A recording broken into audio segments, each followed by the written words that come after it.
I bought the old motel for $18,000 because nobody else wanted it. The paint was peeling. Half the rooms had broken windows, and the town called it the dead stop.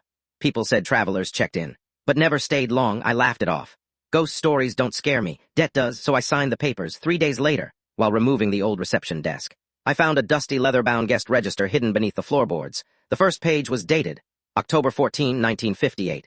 Every guest had a room number, a check-in time, and beside each name, a date written in red ink. At first, I thought it was the checkout date until I searched the first name online. He hadn't checked out, he had died. On the exact date written in red, I checked another, then another, then another. Every single person in the register had died on the date beside their name. I slammed the book shut. I told myself it was just a coincidence. Then the motel's front door opened. An elderly woman stepped inside. She smiled at me and quietly asked, "Is room 7 available tonight?" Without thinking, I reached for the register. Room 7, today's date, her name, Margaret Ellis, and beside it, already written in red ink, was tomorrow's date. I stared at the register, then back at the woman. She couldn't have been more than 75. She wore a faded blue coat, carried one small suitcase, and smiled as though she'd been staying at roadside motels her entire life. "Is something wrong?" she asked. I forced a smile. "No, room 7 is available." My hands trembled as I handed her the key. She thanked me and slowly walked upstairs. The moment she disappeared around the corner, I grabbed my phone.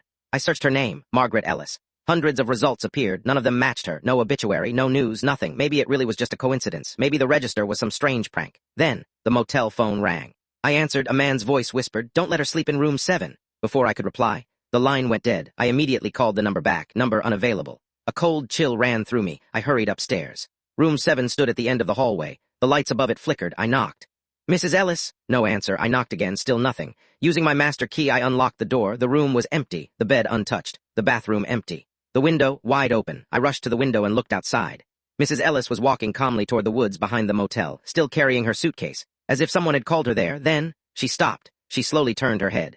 Not toward me, toward the trees. Someone was standing in the shadows, watching her. I couldn't see the person's face. Only a long black coat, and a silver flashlight flashing 3 short times. Mrs. Ellis smiled, then disappeared into the forest with the stranger. On the floor beneath the open window, I noticed something she had left behind. It wasn't her suitcase. It was a small white envelope. Across the front in shaky handwriting were 4 words. "Don't read tomorrow's page." I stood frozen beside the open window. The envelope felt unusually heavy in my hand. Outside, the woods had gone completely still. Mrs. Ellis and the man in the black coat had vanished, as though they had never been there. I looked down at the envelope again.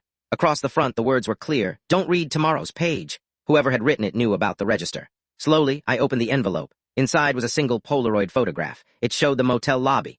The same faded wallpaper, the same reception desk, the same grandfather clock. Only one thing was different, standing behind the counter. Was me. I dropped the photograph. It couldn't be. I'd bought the motel only 3 days ago. The date stamped on the bottom of the Polaroid read, September 18, 1998, 28 years earlier. Someone had taken my picture, long before I'd ever seen this place. A loud knock echoed downstairs, 3 sharp knocks. I hurried back to the lobby. A sheriff stood outside, tall, gray-haired, his badge read, Sheriff Daniel Brooks. "You the new owner?" he asked. "I am." He glanced around the empty lobby. "Did an elderly woman check in tonight?" My heartbeat quickened. "Why?" he sighed. "Because every owner of this motel asks me the same question." I frowned. "What question?" He looked me straight in the eyes. "Whether they should stop her." The room fell silent. "What are you talking about?" Brooks reached into his jacket and handed me an old newspaper clipping.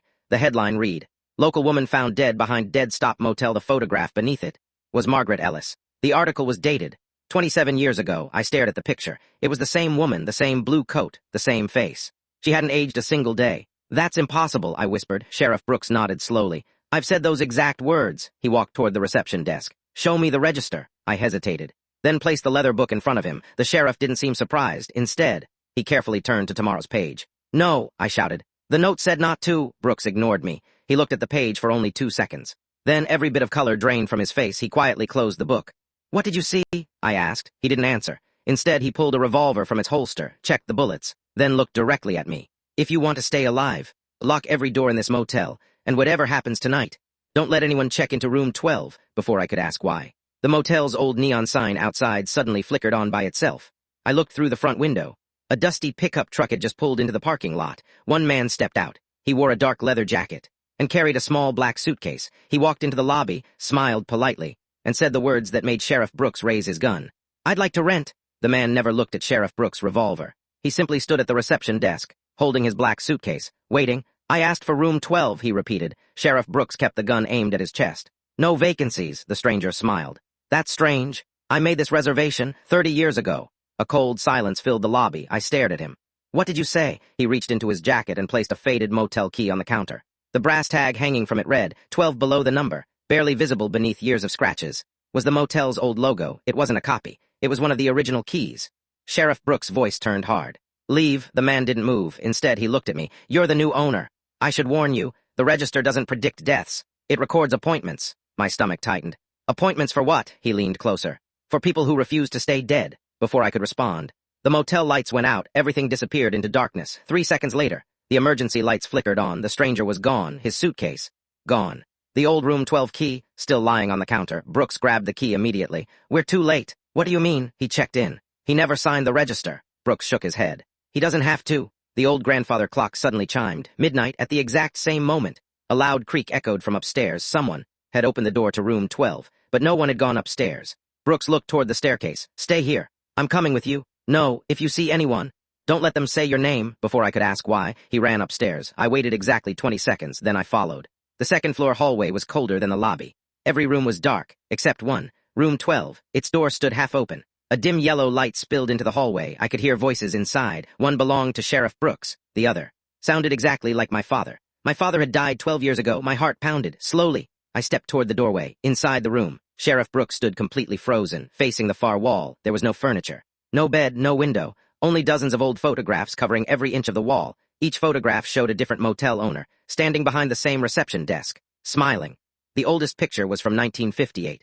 The newest was taken yesterday. It showed me, standing behind the counter, holding the leather guest register. I had never posed for that picture. Then I noticed something even worse. In every single photograph, there was someone standing behind the owner, hidden in the shadows, the same man in the dark leather jacket. He hadn't aged a day. Suddenly, Sheriff Brooks whispered, "Don't turn around." My blood froze. Why? His voice trembled. Because he's standing behind you now. I didn't move. I couldn't. Every muscle in my body locked in place. Sheriff Brooks' voice was barely a whisper. Whatever happens, don't look behind you. A slow breath brushed against the back of my neck. Someone was standing close enough to touch me. Then, a calm voice spoke.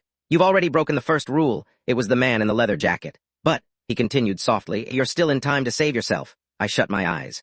What do you want? He laughed quietly. I don't want anything. The motel does. Sheriff Brooks slowly reached for his revolver. The stranger noticed. I wouldn't. You've tried that before. Brooks froze. What did you say? The man smiled. This isn't our first meeting, Sheriff. You've stood in this room 23 times. A chill shot through me. That's impossible. The stranger looked at me. Is it? He pointed toward the wall of photographs. I stepped closer. Every motel owner had a date written beneath their picture. Some owned the motel for 20 years, some for only weeks. Every name ended the same way, missing. Except one, Sheriff Daniel Brooks. His photograph appeared 3 different times, each one with a different year. 1979, 1980, 1981, yet he looked exactly the same in every picture. I slowly turned toward Brooks. How old are you? He didn't answer. Instead, he removed his sheriff's hat. I've stopped counting. My stomach turned. What are you talking about? Brooks looked exhausted. I bought this motel when I was 28. I tried to burn it down. I tried to demolish it. I even buried the register. Every time. The motel came back. The stranger nodded. It always does. Suddenly, a loud knock echoed downstairs. 3 slow knocks. No one had entered through the front door. Another knock, then another. This time, every motel room door upstairs knocked back, one after another. Knock, knock, knock. 12 doors all at once. The sound echoed through the empty hallway. My heart pounded. Who's doing that? The stranger answered before Brooks could. They've arrived. Who? The guests. The lights flickered again. One by one, the doors of every room slowly swung open. Empty hallways, filled with footsteps. I couldn't see anyone, but I could hear them walking, room after room, as though invisible travelers had just checked in. Then, the leather guest register downstairs flipped open by itself.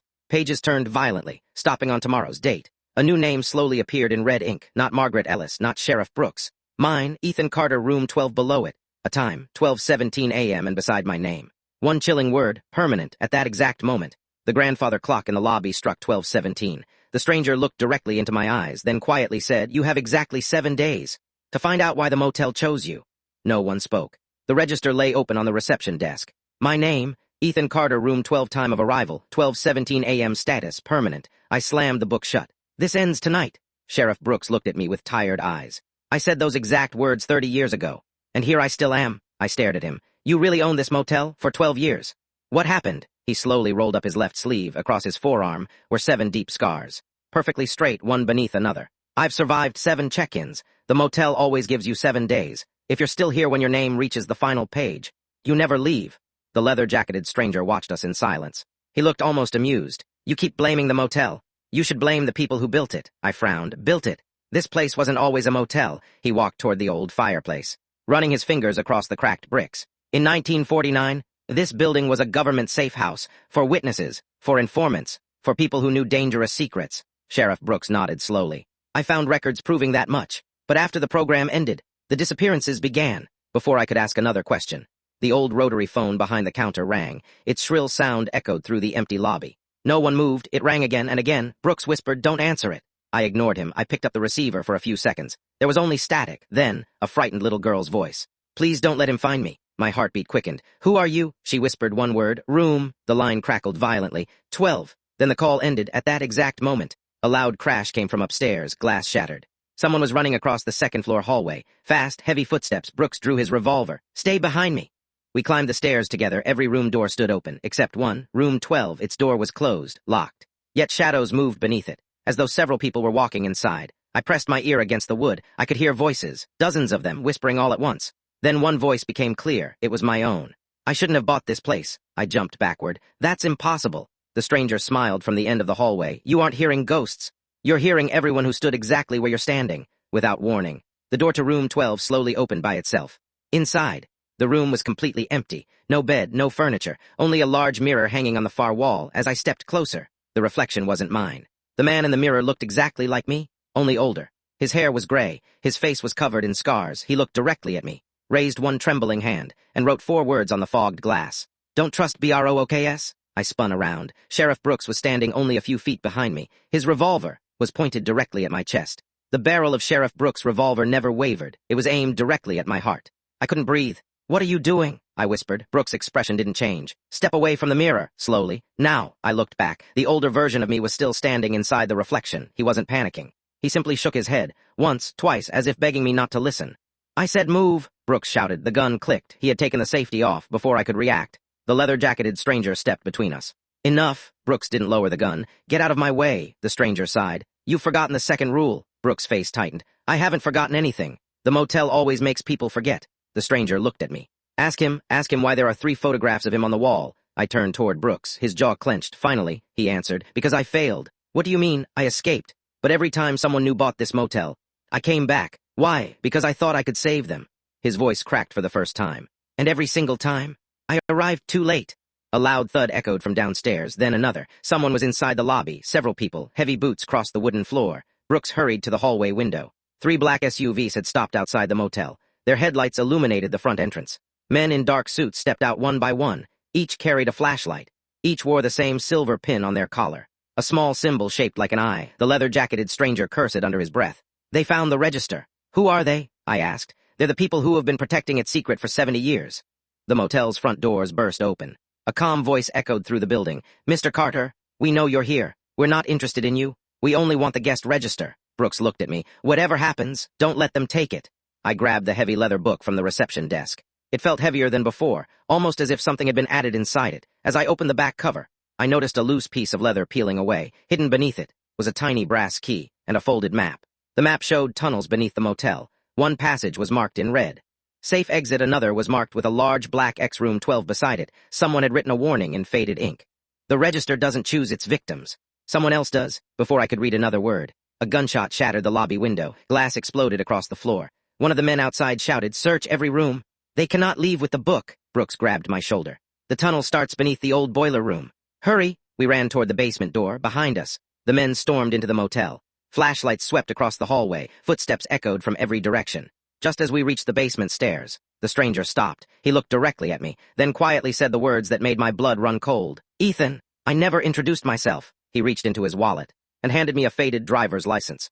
The name printed on it was Ethan Carter, my own name, same birthday, same hometown, same parents. I looked up in disbelief. "If you're Ethan Carter, then who am I?" The stranger smiled sadly. "I've been trying to answer that question for the last 30 years.